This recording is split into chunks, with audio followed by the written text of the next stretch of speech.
I'm so excited to chat with Tricia McKenna today on the Awaken Feminine podcast. Tricia is a real estate broker, the creator of a heart grounded movement, Kundalini Yoga Teacher, and an international best-selling author, and a fellow co-author in Prosperity Codes with me. She offers mentoring services to people looking to change their daily habits and offers heart-centered real estate services throughout the state of Arizona. And I know she has so much love and wisdom to share with us today. She's joining me all the way from Arizona, of course, in the United States. Welcome to the show, Tricia. Thank you, Kaki. I really appreciate this opportunity. And I've been listening to some of your other episodes, and the conversations are just up my alley. This is the stuff that just really fuels my soul. So I'm grateful to be here today. I'm excited to chat with you. Tricia, before we dive into our conversation, I always love to ask my guests this question, and it is, what is your definition of an awakened feminine? An awakened feminine is somebody that prioritizes their self-care first and it takes that moment to just really love on themselves. And I feel like in order to be awakened, you have to really love and accept yourself as you are, as you continue your journey and your self-development and you become, we're always becoming. So it's like learning to love yourself. And when you love yourself and accept yourself where you're at, I feel that's when the awakening happens. Yeah, I love that. And I really resonate with that because I think we get told so much, we need to love ourselves, we need to love ourselves, but we forget about the accepting part. We're like, oh yeah, let's just love, but then we still don't accept who we are. So I love that you've, really combined that and taken that home. So thank you for sharing that with us.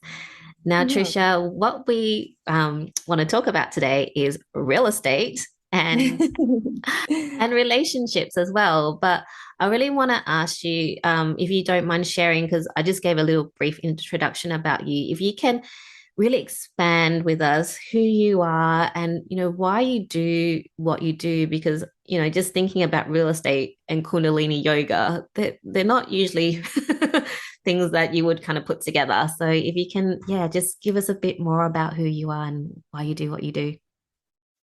Yes. So I actually got into real estate 16 years ago, and it was a critical time in my life because I got together with my now husband, and we had four boys under the age of 10. And prior to getting into real estate, I had worked at a major bank and I worked in the customer service and retention department. So I already had a strong financial background. I know about credit, I knew about lending. And the purpose of me getting into real estate is that my husband and I wanted one of us, to be able to be home when the boys got out of school, so they weren't in daycare or they weren't with other people.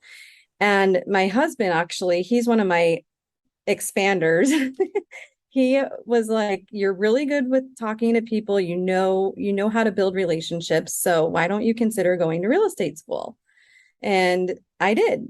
And I actually went to real estate school twice because I got my broker's license a couple of years after that. But it was just what made sense. And ever since, it's just really helped me become a better person because I work with so many different people through the most intimate process, like the most intimate purchase they're probably ever going to make in their life.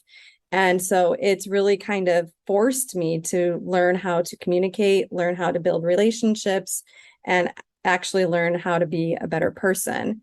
And so through that journey, it led me to all these different healing modalities, all these spiritual practices and whatnot, and self-development programs. And I found Kundalini Yoga 3 years ago. Wow, that's Mm-hmm. really cool. I want to ask you because I love real estate. So I started loving real estate probably when I was in university. And I bought my first property when I was, gosh, how old was I?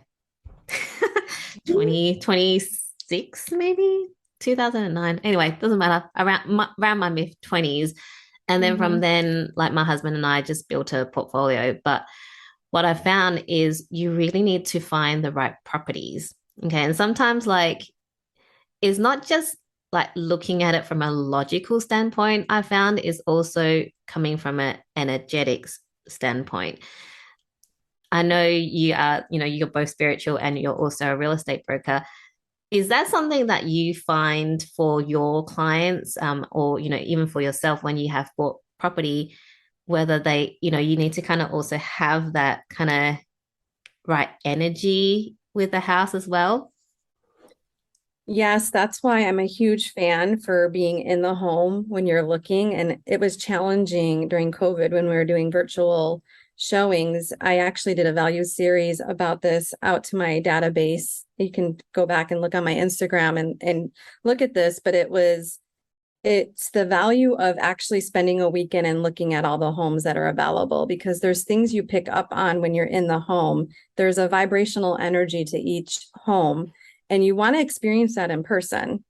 And when I work with clients, 98% of the time, because there's moments where we're not able to do this, but I have a in-depth consultation with them, and we go through these discovery questions, and I go really deep because I'm trying to get connected to the emotional desire behind why they want, let's say, a 3-bedroom home, right? Well, what about 3 bedrooms is important to you? And then you start to learn more about what their future plans and desires are. And then it allows me to become emotionally connected and invested into them, helping them manifest that dream home. Beautiful. I want to ask you, does that change when it's an investment property, or is it just more like for homes? Investment properties are a little bit different, yes. And it comes down to still like, you want to be familiar with the neighborhood. I would say take it out of the home and you're looking at the neighborhood, you're looking at the community, and you're looking at the future developments that are happening around the properties you're investing in. Yeah. But would you still feel that there needs to be kind of that energy match, like your home, or would that be quite different in terms of the energy match? For me personally, I would prefer to work with people that do feel that it's important. Yeah. That's not always ideal though. Yeah. Yeah. Yeah. Totally get it. Mhm. So, okay. So with real estate, you've learned all the things and you help people really tap into their true desires, into like to what they really want, and then helping them find a home that is not only perfect logically but perfect vibrationally for them. How have you found for people when they have bought their home, how has that changed their life? Well, I think of I've helped over 100 families, but there's one in particular that always stands out. And when it comes to the children, that's the biggest impact home ownership makes, in my opinion. And also the future pocketbooks of Yeah. the parents.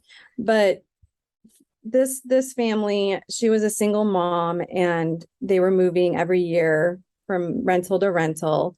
And her son was starting to get into the teenage years and he was starting to become pretty rebellious. And she worked really hard. Actually, the lender I connected her with told her it would take her 2 years to get ready to buy. And she got to work and she made it happen for herself in a year. Wow. And so we went out and we went shopping and I did the consultation with her, but I also had developed a relationship with her because it took her a little bit of time to get qualified to purchase.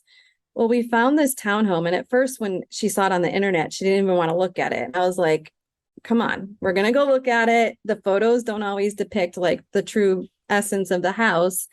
And we went in there and it had everything that she wanted. It checked all of her boxes and it was in one of the best school districts. So they bought the house. And after that, her son ended up getting connected into the drama club. And he started to be able to go to a place where he was able to express himself and release. And he was totally transformed and ended up graduating high school and whatnot. And it was just really super special. I actually got to go to one of the musicals he was in and be a part of that. And just to see that transformation in that young man's life was so magical. And I pull onto that experience when we're going through, challenging situations and whatnot, because the last few years, the market has been super competitive. And I always have to like keep it grounded and rooted in like, why are we doing this? Why am I helping these people and why are they doing this? Beautiful. I love that. What a beautiful story. And, Mm, I think it's these kind of stories that keep that fire, for people to, people like yourself to kind of keep going, oh, there's more of these yeah. stories that can unfold for other families as well. Now, building relationships, like this is a great way to kind of dovetail into that because you had built this relationship with this lady for over the year to then help her buy that house and change her life and her son's life. Being in real estate, I know, like for me, I've dealt with lots of real estate agents. Some of them are a bit meh, some of them are wonderful. And it really comes down to, this skill of communication and being able to connect with people. And I think it is not just in real estate. I think connecting with people and communication is really important across the board. So, are you able to share some of, what's something that's really helped you connect with different types of people? Because obviously in real estate, you have all the different types of people coming through. It really comes down to that consultation because that's one of the things I cover is what's the best way? How do you want to be communicated with? And we come to a mutual agreement and it works. And honestly, sometimes during the consultation, I release them because we're not a fit for each other.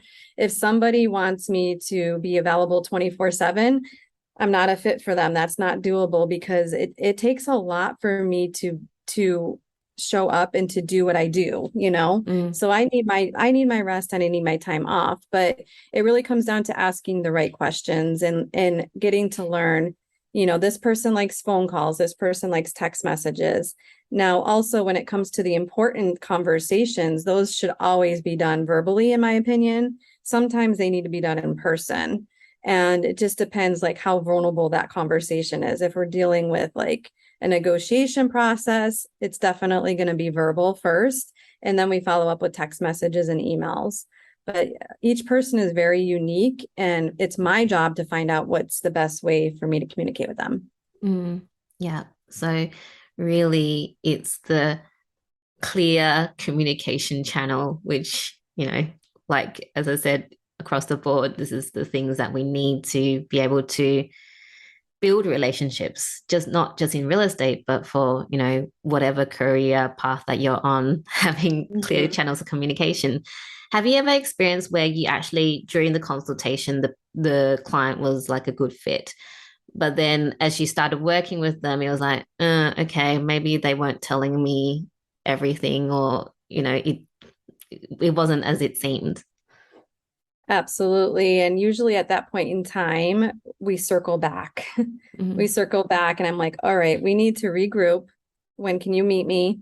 And at that moment in time, it's kind of like a defining factor because we have this thing and we call it one of three things. We either work together, we don't work together, or we need to part ways. And sometimes we do option three, which is, all right, at this point in time, I'm not able to meet or exceed your expectations. So I'd rather part ways with you as friends rather than to let you down later on. And then sometimes I can reassign them to another agent that I know might be a good fit.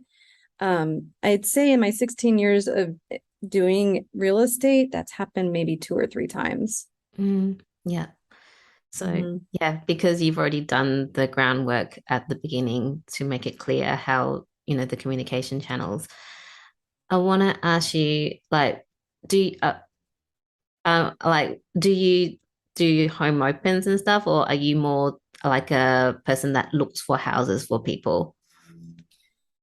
So I'm very proactive. Once we meet and they agree to work with me, we work diligently to get them, the right financing or make sure the financials are in play. And I'm very proactive. So what that looks like with me is we actually pre-book showing times before there's even homes to look at.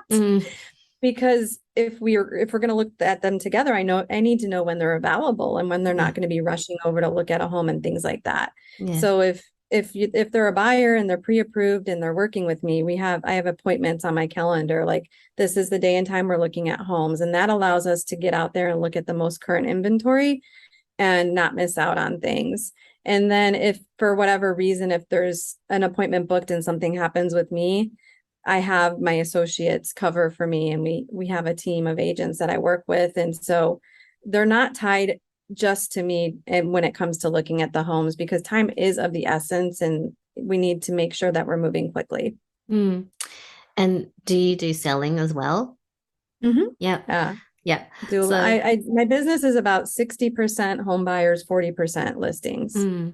so when you do a listing, for example, there's all the different people that come through.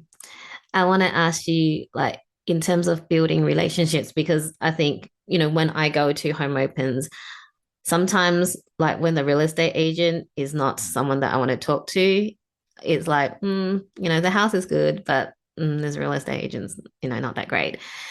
So we've all been there, right? So Yeah, we've been there. how do you, like, make that impression for the potential buyers that are coming in to really connect with you and get to know what it is that they need or they're looking for? That's a great question. And I do things a little bit different. And when they initially come in, I just introduce them. I tell them a little bit about the house, and then I set them free and I let them look around. And when they come back, usually I'm able to like connect with them in one way or another. And what I'm looking for is that connection, that similarity. Do you have kids? How old are your kids? Have you lived in the neighborhood? What are you looking for? How long have you been here? And usually it's funny because you usually have one or two things in common with somebody that can help you build that relationship. And my intention is when they're coming through the home is to find the people that that I can connect with, that are truly looking for somebody that has a level of professionalism that I have, that wants to work with them. So what I'm looking for is the opportunity to earn their trust and confidence, to follow up with them and stay in touch, and to see if I'm the person that can work with them. A lot of times when people are coming through open houses, they're usually 3 months to 6 months out from actually doing anything. And so I want to be that person that stays in touch with them and provides value over time until they're ready. That's really good to do that. For people that are listening right now or watching us right now who Yes. are in the, in the process of looking for a home, and they've been, like, going in, but they might have, like, connected with an agent, but the house wasn't right. Or they might have gone, oh, this house is nice, but the agent is a bit of So, what are there any tips for you to, for the buyers to really kind of get out of their way? Sometimes you kind of get in your head about, oh yeah, that agent's not that great, but I really like that house, or that house is, not that great, but I really connect with the agent. How can they get to a point where they can just go in and feel into the house and then not let the communication styles affect their judgment? Sorry, it's like, No, that's a great question. because I know for me, like, just personal experience, I've been, when I've gone looking at houses before, there are some agents that really don't give a shit about you. You walk into the house, they don't even bother communicating with you. Like, oh, this is a great house. Right. The agent has not even taken the time to say hi to me. And then you just go, oh, I'm just going to go because, how am I going to buy a house with this person if they're not going to say hi Right. to me? Right.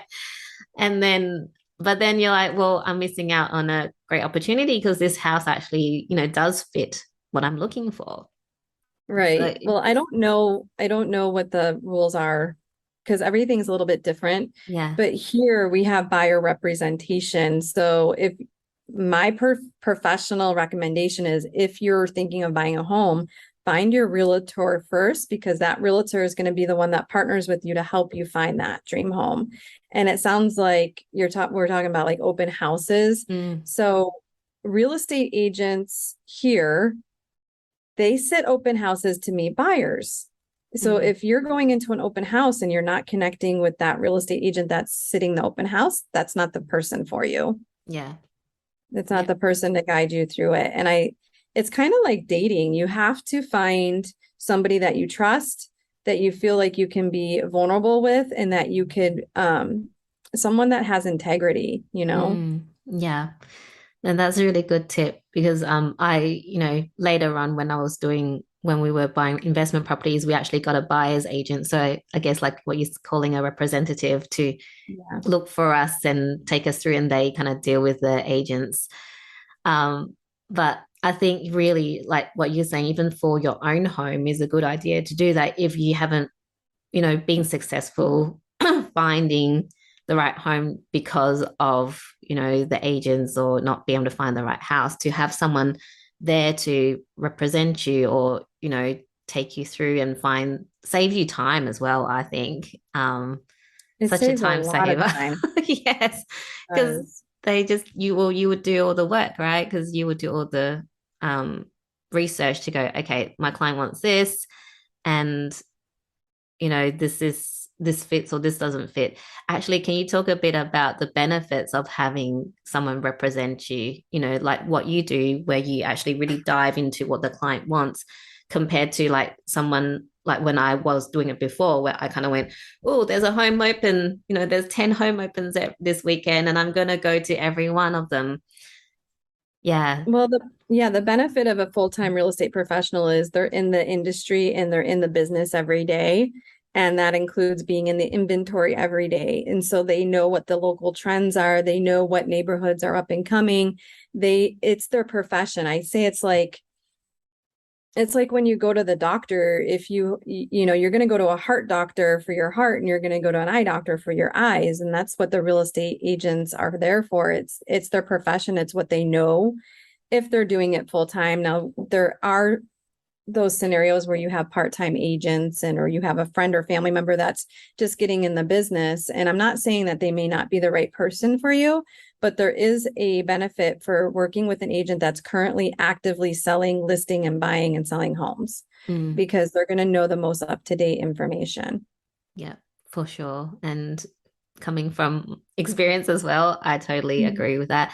And the money you pay them is, well worth your time as well, because you save so much time, and they deal with everything. You're just like, okay, you can relax, because home buying is not something that that is relaxing for some people. It can be quite stressful, especially when you kind of get to the point where I'm looking and I don't find anything, and all those things. So maybe you can offer some tips for people how they can just not be so stressed out about the process.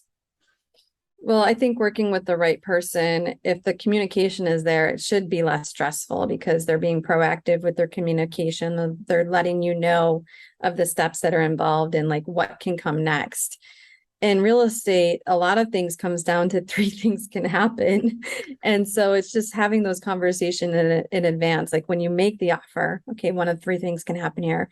They can accept your offer, they can counter your offer, they can decline your offer. So this is how we're going to maneuver each one of those steps. And it's guiding them and being proactive. And I think when you do that, if I were to hire somebody, I'd want somebody like that to help me, because I know I can tend to be a worrier and like say, okay, so what's next? What's going to happen next? It is my job to make sure that my clients never have that question in mind. They never lay down at night when we're in the process of looking for a home and asking what's next. I want them to be informed at every step of the way. Yeah. And that's when you have a really good representative, because it just takes away all the things that you have to worry about when you're looking by yourself. Absolutely. Yeah. Mm-hmm. And Well, I'm here. I'm going to shout out to my real estate agent, Patrick. He's so good. Like very, like yourself, very heart-led, very, caring. I've worked with a lot of real estate agents and, half the time I've had really bad experiences even. And, having someone that really cares about you and connects with you at a really deep level is just so important when you're buying houses, whether it's for investment or whether it's for your own home. Yeah. Absolutely, absolutely. And you have to find somebody that puts your best interest first because there's a lot of money involved, even for the agent. Yeah. And I've seen it where I've been on a cross sell and the agent is more concerned about what they're getting out of it than what is happening for the client. We call it the ego. The Yes. ego gets in the way and it's like, whoa, okay, I know who I'm working with now. And I actually have those conversations with my clients. We're dealing with, like, I tell them, this is my experience with the cross-sell agents. So when we're working with them, this is the approach we need to take, you know? Yeah. And like having someone that is so experienced like yourself, you have seen these things play out again and again. So when you do have, people that are not so experienced, they might not be able to see that and be able to guide you in the way that, someone that's, more experienced can, like yourself. Absolutely. And I'm not saying like don't work with a new agent, but make Yeah. sure that new agent has a team of support around them that has experience. Yeah. Very important. Mm-hmm. I want actually, this keeps popping up in my head, so I'm gonna have to ask you. Right. It's outside of what we're talking about, but I want to ask you how how did the heart grounded movement come about? I think it does kind of all mix in with It what you does. do, but it just feels like it's something that I need to ask you because it keeps like ask her. I'm like, okay, right, I'm gonna Yes, ask her now. it does. So this comes down to like those little moments. We talk about spiritual awakenings a lot, and I am not a person that's had one big spiritual awakening. There's been little ones throughout my life. And it happened. I wrote about this in Lineage Speaks when my son moved away for college. I grieved so much Mm, that if I felt like it was a huge loss for me because I was a young mom. I had him when I was 18. And at that point in time, he was 18 and moving away. And it was like half of my life was I was responsible for raising these kids. And so I started looking for things for my husband and I to do because we became empty nesters for the first time. I started looking for things for my husband and I to do together that kept us connected because we were on two different phases. He had started his own business and he was working and I was not as busy. So I was like, what can we do on the weekends that keep us connected? And we started going to this local paintings place where you pick a painting and you do it and they teach you how to paint. And I painted this heart with these roots. And I shared it in one of my women's groups and they said, oh, this looks like a picture of a cover of a book. And at that point in time, I was like, oh, wow, okay, I've always wanted to write a book. And so I named the paint A Heart Grounded. And what I came to realize over the next year was that I was attaching my identity to being a real estate agent, and there was this inner longing inside of me to be like, I'm more than just a real estate agent. There's another unfolding happening of me, and like, who am I? Who is Tricia? When people think of who I am, what do I want them to think of? And it was totally connected to being a heart grounded because that's what I bring to the real estate experience. I want it to be grounded. I want it to be nurturing. I want it to be a calming experience. And so that's how a heart grounded was birthed, was through a painting. I love that story. Thank you for sharing Mm-hmm. that. And so beautiful to realize through just, to doing the painting that, you were like, oh, I'm not just a real estate agent, or I'm not just, for other people, I'm not just a mom, I'm not just for me, Mm-hmm. pharmacist. It's, I'm so many things. There's so many things that make you us who we are. And I love that. And the grieving process of that as well, because I actually went through something similar when I left my career. So I was like, oh, I'm getting a bit emotional just listening to you talk Mhm. about it because we attach so much of our identity to our profession. Yeah. Yeah. And I needed something else to like keep me focused, Mm, what you focus on grows. So it's like in all areas of my life, with every role that I have, how do I want to show up? hmm And I want to be victory mindset. I want to be a heart grounded in all things that I do. And so it just keeps me focused, and it allows me to attract other people that are coming in with that same energetic commitment. mm. I'll absolutely love that. Thank you so much for sharing. And such a great reminder for everyone that's, watching or listening to this right now or, anytime in the future to, just to realize that you are more than your titles. Yeah. You are everything that, you know, that make you, how you show up, what you want to be, like how you want to express yourself in this world. So Mm-hmm. yeah, that's beautiful. I love that. And it did tie in with all the real estate things. Mm-hmm. So I love that. Um, Yeah. yeah. So Tricia, I want to ask you, you talked about self-love and self-acceptance at the beginning. Can Mm-hmm. you share with us a bit more about what does self-love and self-acceptance mean to you personally? Self-love and self-acceptance to me means, first and foremost, I work on being okay with myself. And when I'm okay with myself, I'm able to show up for others in a more authentic way where I'm not needing anything. I don't come with that hungry ghost energy when I'm in relationships with other people or in connections with other people. It's starting with my husband, my sons, and my clients. Like, until I started the healing journey, there was that part of me of, trying to get my significance from outside forces. And it really stumped me up and it really held me back. And once I started doing the healing work, everything just started to flourish for me. My relationship with my husband got better, my relationship with my sons got better, and my relationship with my business got better. And so it's just when you think about when you choose you, the universe like sings and delights and it's like, yes, she's choosing herself.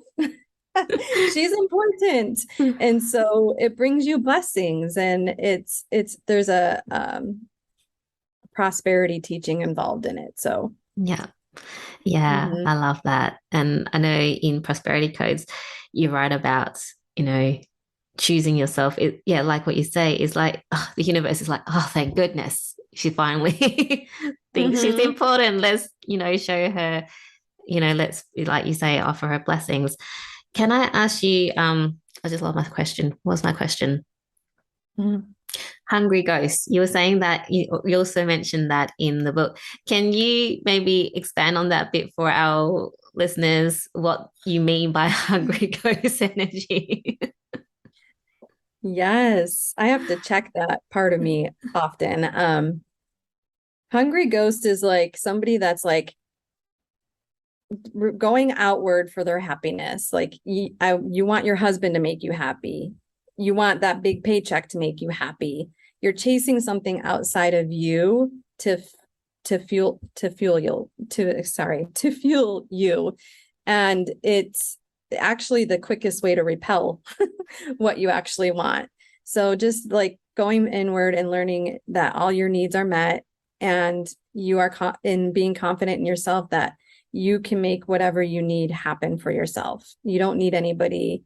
You don't need Happiness comes from within, pretty much is where I'm getting at. And once Mm, you start to do that inner work, you understand that you can show up with you, and you can even deal with rejection even better, because you know that that person's limited perspective of you has nothing to do with who you are as a person. yes, I love that. Mm. And the other question that has been kind of popping around in my head is at the beginning, you were mentioning that your husband is your expander. Yes. And he was the one that's like, oh, you should go to real estate, school. And I love that you actually listened to him because, most of us don't like listening to our Yeah. significant others, right? So can you maybe share a bit about how he has, expanded you, if you don't mind sharing that at all, just so that Mhm. people can have an understanding of what it means to expand. He, well, he's the person that I spend the most amount of time with. So he actually pulls out of me a lot of stuff that I don't see in myself. And sometimes that can come in the form of triggers. Yeah. And but we have like he pulls out of me, like just the other day we were having this conversation because I had, 3 eye surgeries and I haven't really been what we call prospecting in real estate.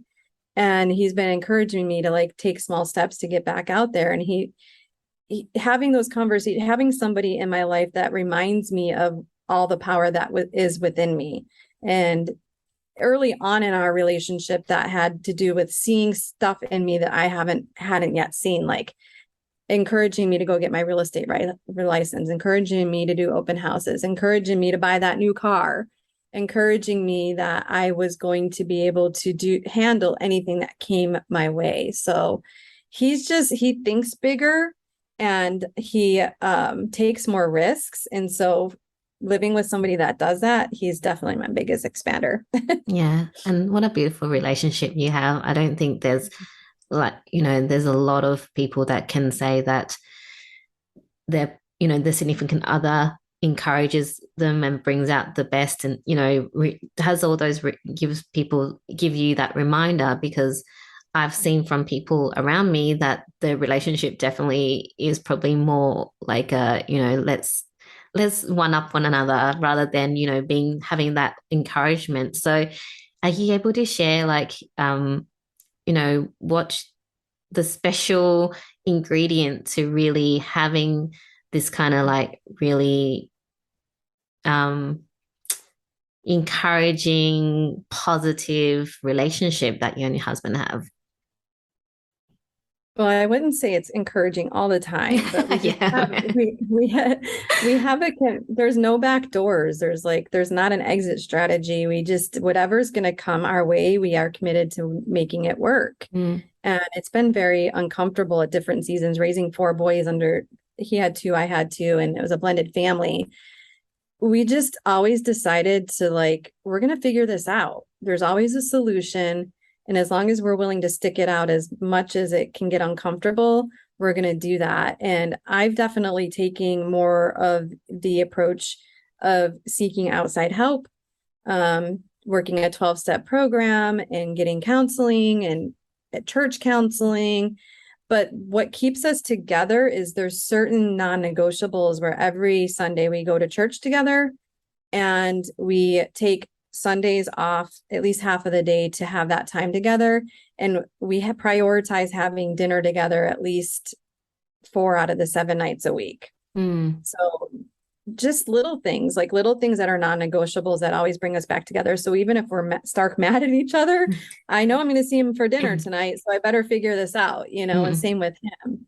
And so it's just kind of that commitment of like making sure that we don't think about an exit door. yeah. And we went through some programs where we went through marriage counseling with one of our church counselors, and he taught us to be best friends. And how do you treat your best friend?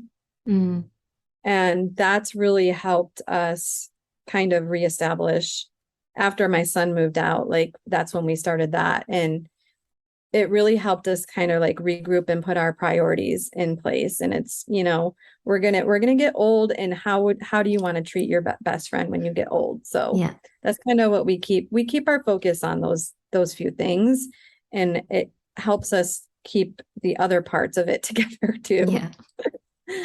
Thank you So thank you for being vulnerable and sharing that, it's not all, rainbows and butterflies all the time. mm-mm. And that relationships take commitment and work, well, effort to, to make it last and make it work, and to have be able to have that dialogue between, between you and your husband, or, your partner, to be able to then move forward and create a better relationship. So I love that you share that. Thank you so much for that. You're welcome. Yeah.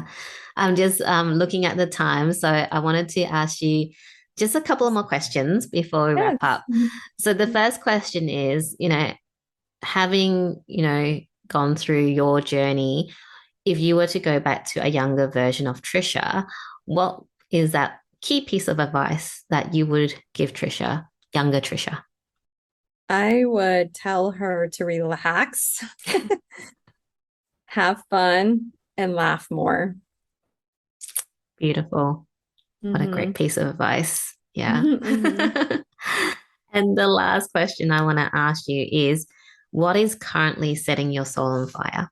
Conversations like this.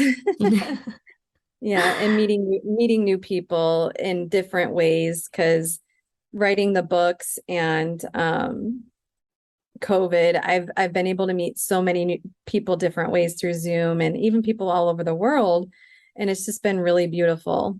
Yeah. Mhm. Yeah, I love that. And same for me in, conversations like the ones we had, and being able to meet you through, like, Yes. writing a book together, and now having this conversation. It's just these things also light my soul on fire. So thank you for spending time with me today, and for all Thank your love and you. wisdom that you've shared.